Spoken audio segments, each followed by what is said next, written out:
Here's another interesting car that you really don't get to see very often, and it's a 1951 Maserati A6G 2000.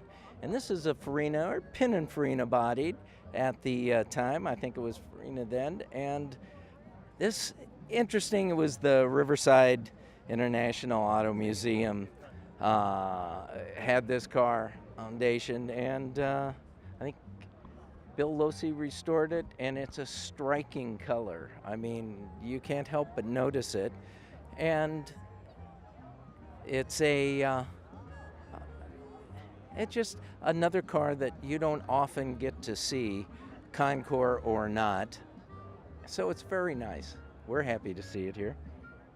We're here today with Mark John. Mark, you know, there are a lot of cars here. You go down the line, but this car is just stunning, styling.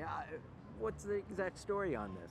I appreciate you asking. There's actually a great story. You know, the Scarabs came out in 1958. There was only 3 of them, and Lance Ravintolo put them to the market to race against the Ferraris, the Maseratis, etc.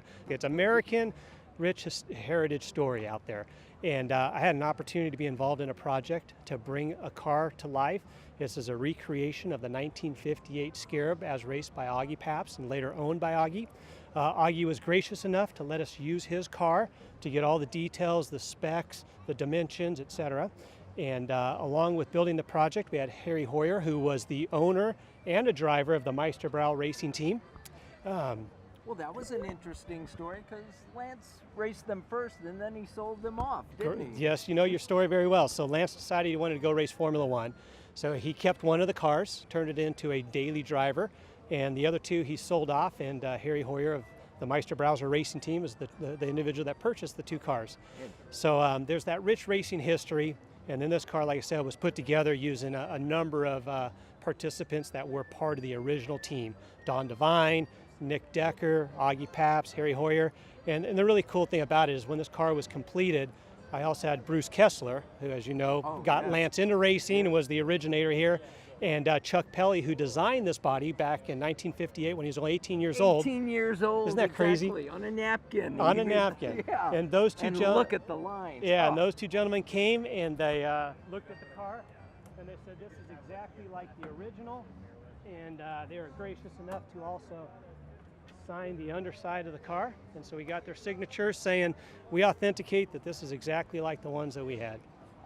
And that's the story that we have. And I've heard this. This has got an awesome sound. I mean, it does. It does, and it's surprising, you know, from a little 283 small block Chevy, which was bored out to 339.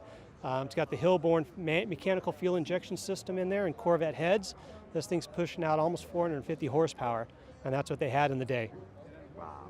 We're here in front of a 1953 Nash Healey convertible. I mean, these are really an interesting car. You don't think of Nash Motors and Kelvinator when you look at this car, that's for sure. Pininfarina designed the body, and it was a collaboration with Donald Healey in England. And they used, this is one of the first hybrids, and 1951 being the first. But they, it was just a very interesting departure in style, and it was something that Nash 6-cylinder engine, bulletproof, and Pininfarina styling, and Healey chassis and suspension. But because it did all that, it combined all that, and all the transportation involved from one place to the other to finish to the other, they were very expensive, and I'm sure they lost a lot of money on each one that was sold. But it was something that people actually took to Le Mans and raced.